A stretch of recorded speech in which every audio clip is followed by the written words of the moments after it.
এয়া মোৰ হাতত আপোনালোকে এটা বেণ্ড দেখিবলৈ পাইছে আসলতে এই বেণ্ডটো অধিবক্তাসকলে পৰিধান কৰে যেতিয়া কোৰ্টত বা আদালতত কোনোবা পক্ষৰ হৈ অধিবক্তাসকলে গোচৰৰ কাম কৰিবলৈ যায় অথবা পাৰ্টিক ৰিপ্ৰেজেণ্ট বা ডিফেণ্ড যেতিয়া কৰিবলৈ যায় গোচৰ মোকদ্দমাৰ কাম কৰিবলৈ যায় তেতিয়া অধিবক্তাসকলে এই বেণ্ডটো এনেকৈ পিন্ধিব লাগে আৰু এই বেণ্ডক আসলতে এডভোকেট বেণ্ড বুলি কোৱা হয় এডভোকেটসকলে এই বেণ্ডটো পৰিধান কৰে যাৰ কাৰণে ইয়াক এডভোকেট বেণ্ড বুলি কোৱা হয় এয়া হৈছে এডভোকেট বেণ্ড মোৰ ভিডিঅ'টোৰ উদ্দেশ্য হৈছে যে ৰাজহুৱা স্থানত এডভোকেট বেণ্ড পৰিধান কৰা ঠিক নে কিছুমান অধিবক্তাসকলক আমি দেখা পাওঁ যে ৰাস্তা ঘাট বজাৰ অথবা গাড়ীত এই এডভোকেট বেণ্ডটো পৰিধান কৰে অথবা নিজৰ চেম্বাৰৰ পৰা যেতিয়া কোৰ্টলৈ যায় এই যোৱাৰ সময়খিনিও এই এডভোকেট বেণ্ডটো পৰিধান কৰি এনেকৈ ৰাজহুৱা স্থানত যায় মোৰ ভিডিঅ'টোৰ উদ্দেশ্য আসলতে অধিবক্তাসকলৰ ৰিপুটেশ্যন মান সন্মানত আঘাত কৰিবৰ কাৰণে মই এই ভিডিঅ'টো বনোৱা নাই মই এই ভিডিঅ'টো বনাইছোঁ এটা সজাগতাৰ উদ্দেশ্যত যিবিলাক হয়তো জানে ভাল কথা যিবিলাক জুনিয়ৰ এডভোকেট আছে হয়তো নাজানে গতিকে এই ভিডিঅ'টো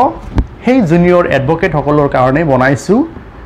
এই বেণ্ডটো আসলতে ৰাজহুৱা স্থানত পৰিধান কৰিব পৰা যায় নে নাযায় সেয়া অৱগত কৰিবৰ কাৰণে ভিডিঅ'টো বনাইছোঁ যদি কোনোবাই মোক বেয়া পাইছে নিশ্চয় মোক ক্ষমা কৰিব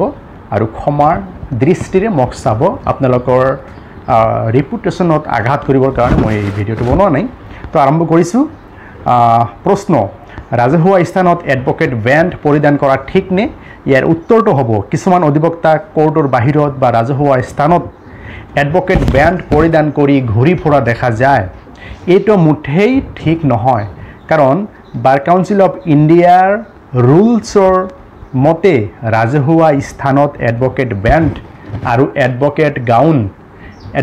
গাউন আপোনালোকে চিনি পায় অধিবক্তাসকলে পিন্ধা ভৰিলৈকে দীঘল পোছাক মানে বৰ্ষাৰ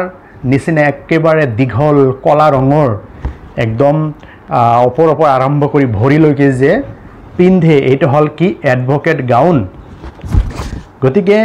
বাৰ কাউন্সিল অফ ইণ্ডিয়া ৰুলছৰ মতে ৰাজহুৱা স্থানত এডভোকেট বেণ্ড আৰু এডভোকেট গাউন আদি পৰিধান কৰা নিষেধ মানা কৰি দিছে অৱশ্য বাৰ কাউন্সিলৰ কিছুমান অনুষ্ঠান যেনেকুৱা ৰাষ্ট্ৰপতি ৰাজ্যপাল আৰু ন্যায়াধীশসকলৰ যেতিয়া শপত গ্ৰহণ অনুষ্ঠান হয় সেই শপত গ্ৰহণ অনুষ্ঠানত এডভোকেট বেণ্ড আৰু এডভোকেট গাউন পিন্ধিব পাৰে অন্যথা ৰাজহুৱা স্থানত তেনে পোছাক পৰিধান কৰাটো সম্পূৰ্ণৰূপে নিষিদ্ধ হাইকোৰ্টৰ জাজ অথবা জাজেছসকলক যেতিয়া নিযুক্তি পত্ৰ দিয়া হয় তেতিয়া ৰাজ্যপালে সেই এটা শপত গ্ৰহণ অনুষ্ঠান এটা পাতিব লগা হয় আৰু সেই শপত গ্ৰহণ অনুষ্ঠানত সেই হাইকোৰ্ট জাজ বা চিফ জাষ্টিছ বা যিমান অধিবক্তাসকল উপস্থিত থাকে সেইটো অনুষ্ঠানত এডভোকেট বেণ্ড আৰু এডভোকেট গাউন পিন্ধিব পাৰে সেইটো হ'ল কি এটা অনুষ্ঠান বিশেষ এটা অনুষ্ঠানত পিন্ধিব পাৰে কিন্তু বাকী এই শপত গ্ৰহণ অনুষ্ঠানৰ বাদে আৰু কোৰ্টৰ মানে ভিতৰত কোৰ্টৰ কেম্পাছৰ ভিতৰত এই দুটা স্থানত এডভোকেট বেণ্ড পিন্ধিব পাৰে কিন্তু বাকী ৰাজহুৱা স্থানত এডভোকেট বেণ্ড আৰু এডভোকেট গাউন পিন্ধা সম্পূৰ্ণৰূপে নিষিদ্ধ যদি ভিডিঅ'টো আপোনালোকৰ ভাল লাগে নিশ্চয় কমেণ্ট বক্সত জনাব আৰু ভিডিঅ'টো সজাগতাৰ উদ্দেশ্যত আপোনালোকে শ্বেয়াৰ কৰি দিব ধন্যবাদ